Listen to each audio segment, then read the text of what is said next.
তো বন্ধু, তোমাদের দাদাভাই খেয়ে চলে গেল। এখন আমার প্রচুর কাজ। সত্যি কথা বলতে শরীর না ভালো থাকার জন্য কাজও এগোচ্ছে না। এখন 1:30টার ওপরে বাজে, সবে রান্না করলাম, কারণ একবারে সব কিছু করতে পারছি না। তোমার কিছুটা করে কাজ করছি, আবার রেস্ট নিচ্ছি। তো সেই কারণে এখনও প্রচুর কাজ রয়েছে। আমার যেন এখন কাজের কথা ভাবলেই কষ্ট হচ্ছে, কাজ করতেও প্রচণ্ড কষ্ট হচ্ছে।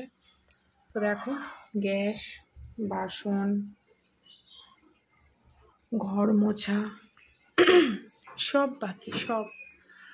আর ভালো লাগছে না। একবারে মুছে দিচ্ছি, দাঁড়া। বাঁধো। তো শরীরটা খারাপ বলে আমার ভালো লাগছে না। সবে দেখো রান্না হলো। রান্না না বললাম তোমাদের সাথে, তো রান্নার ভিডিও শেয়ার করেছি, রান্নাটাই হয়েছে, এছাড়া কিচ্ছু হয়নি। এখনও প্রচুর কাজ পড়ে রয়েছে।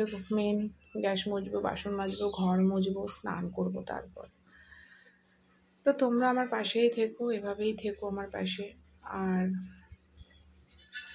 কি বলবো, ভাষা নেই, ভালোও লাগছে না, কিন্তু তোমাদেরকে ভিডিও দিতে হবে, সেই জন্য কষ্ট করেও ভিডিওগুলো করছি। আর সংসারে কাজ করার লোক না থাকলে যেটা হয়, হাজার শরীর খারাপ, হাজার কষ্টের মধ্যেও হচ্ছে ভেবেছিলাম মানে করতে হয়।